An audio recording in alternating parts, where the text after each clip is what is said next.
Yeah, good morning, everyone. So we are seeing some corrections happening in the US market of late. US market on Friday was down, and even the futures are also down, mainly on account of the concerns related to the tariff, wherein even on Mexico and Europe, US has said that they will be imposing around tariff on them from 1st August and 30% tariff on those countries. And that is been considered creating an uncertainty about the futures of these tariff which will be implemented. Overall, Asia markets are more of a range bound today. Some markets are marginal up and some are marginally down, but nothing great movement is being seen over there.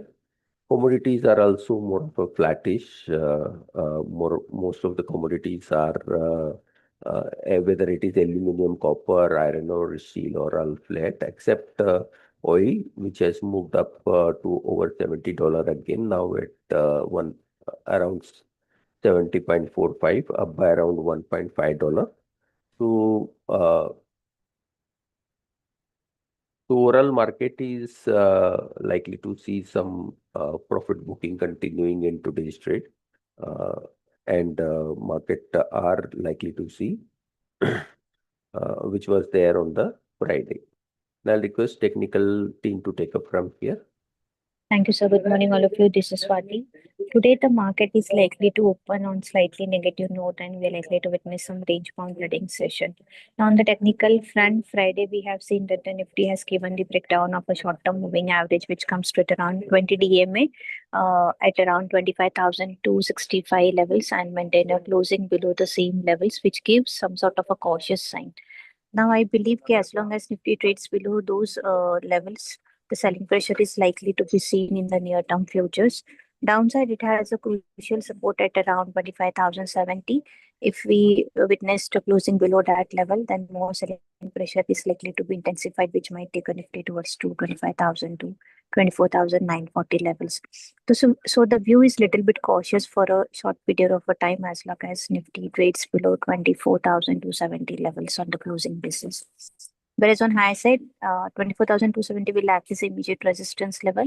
If it surpasses that levels, then only we are likely to witness a positive momentum into the market, which might take a Nifty towards 25,370 to 25,440 levels on the higher sides. Coming towards the bank Nifty, for today intraday purpose, the first support is placed at around 56,740. Below that level, 56,500, 56,270 levels can be tested. Whereas on higher side, the resistance is at around 57,160. If it surpasses that level on the closing basis, then the positive momentum is likely to be seen on the higher side towards 57,400 to 57,600 levels. So the view for the today is little bit cautious. Try to avoid the major long positions as long as the Nifty and the Bank Nifty sustains below the mentioned resistance levels. That's it from my end. I request derivative team to take a call forward. Yeah, thank you, Swati. On the derivative front, the overall positions look positive actually. VIX is down, PCR is down, and open interest also. Yeah, it has shot up a bit, but still at comfortable levels. So yeah, I mean, probably 25,000 will be hit in the next couple of days, but that is a strong support area, and we expect a bounce back to come in from there. So if you're holding longs, you should hold on with a stop loss of about 24,950 odd. Um, we are seeing some sort of call built up from 25,200 upwards in most of the calls. Also, there is a significant put built up at the 25,000 strike puts. We expect 25,000 again to be a strong support area.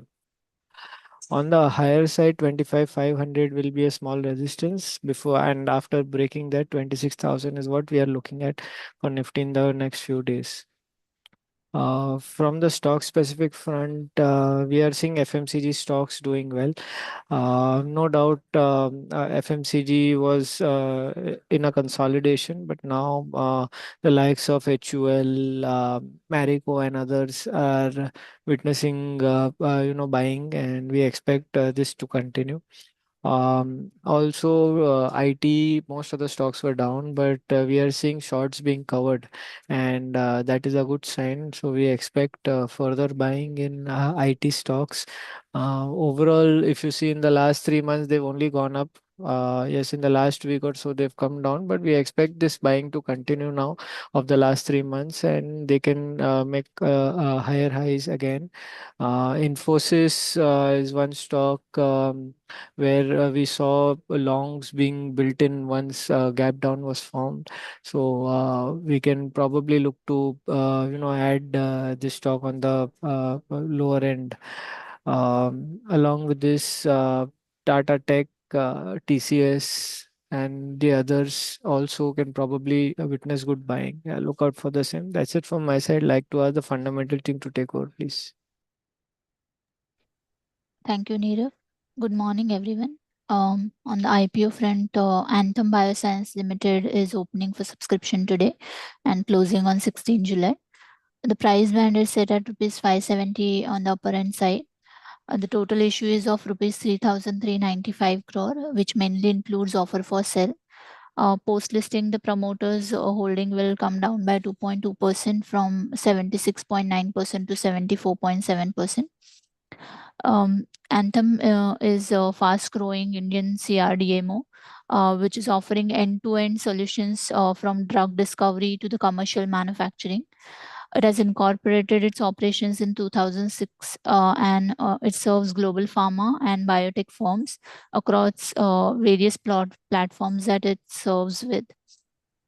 It has capabilities in chemical synthesis, fermentation, flow chemistry, and the GMP manufacturing.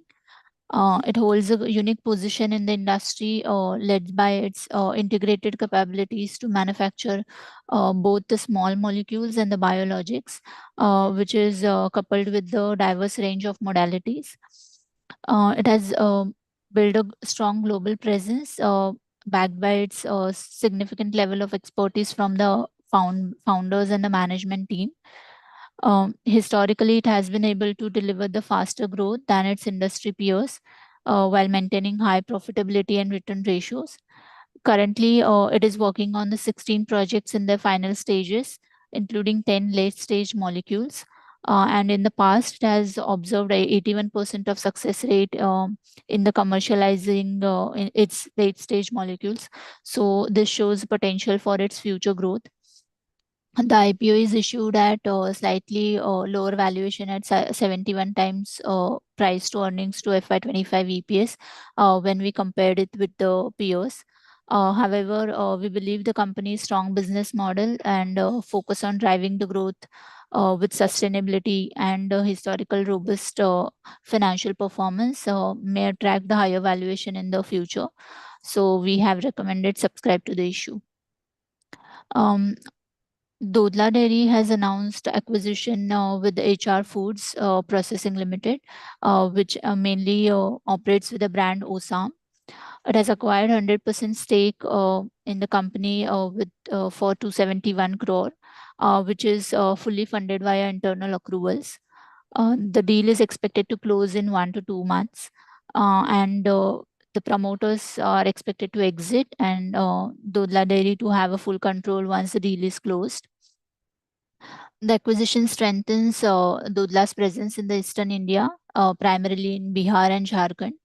HR Foods operates with a 10% share in the organized dairy market, and Dodla to retain the Osam brand for deeper penetration and expects to expand into West Bengal and Odisha over the time.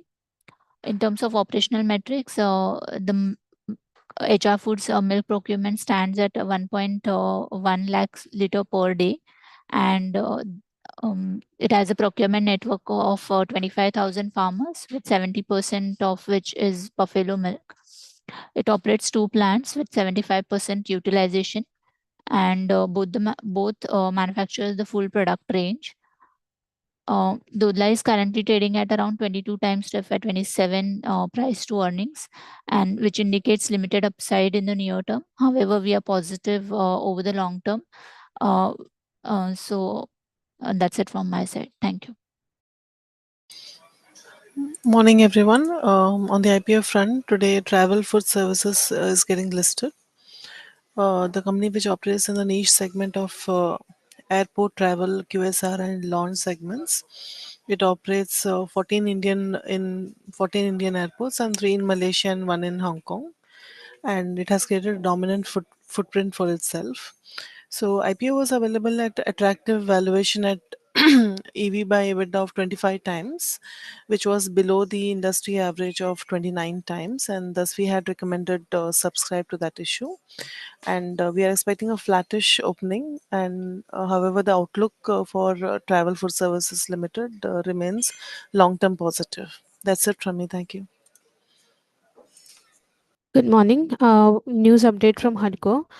It has signed an MOU with Madhya Pradesh Urban Development Company Limited on 11th July at Indore. The non-binding MOU has been signed to extend financial assistance for an amount of rupees 1 lakh crore over a period of 5 years for various housing and infrastructure projects in the state of Madhya Pradesh. So this is positive for HUDCO. Thank you.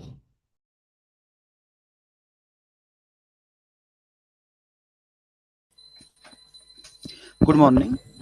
Elecon Engineering posted the result. Result is okay. Revenue from operation declined by 40% quarter on quarter, but grew by 25% year on year. EBITDA declined by 33% quarter on quarter, but grew by 41% year on year. EBITDA margin came at 26.6% versus year on year 23.5%. Company's PAT declined on quarter basis, but increased on year basis. Stock is trading at P of 31.6 times FY27 EPS. Thank you.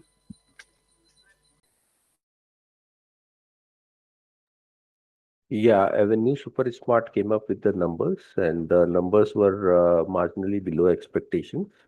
Revenue were announced by the company earlier also and grew by around 16% at its standalone level.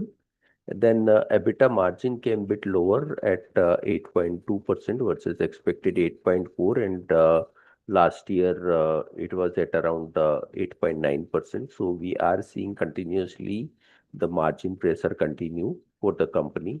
Gross margin also came declined by around 20 basis point year on year, and also the EBITDA margin declined by 0.7% year on year.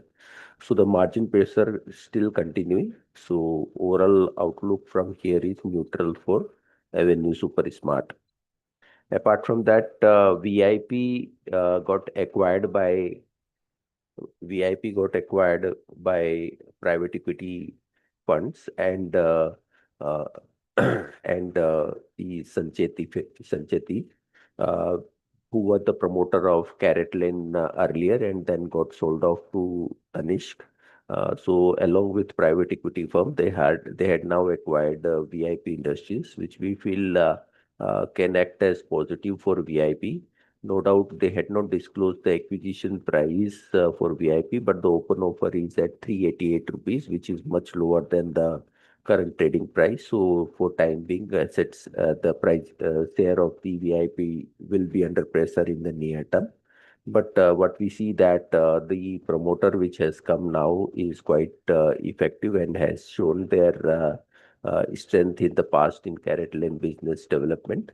So that will act as positive over a period of time for VIP Industries.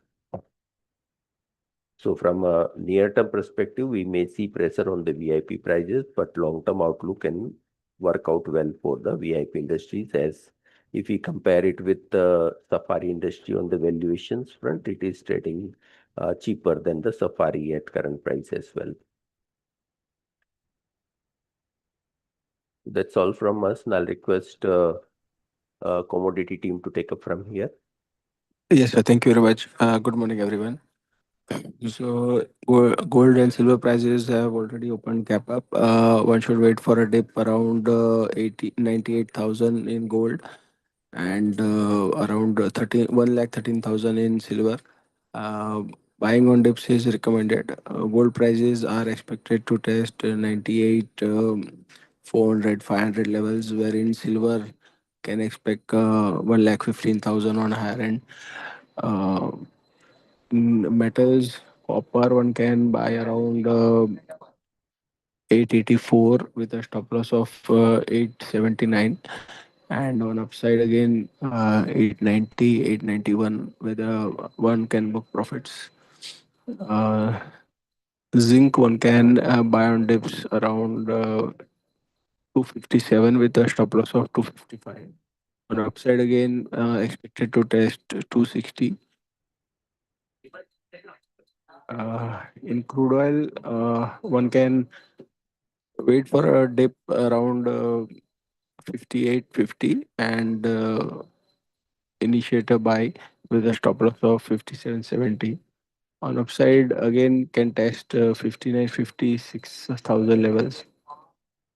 And in natural gas also, one can buy around 290, 288 level and wait for a pullback till 305, 310 and maintain a stop loss of 280. So that's it from us. Thank you very much.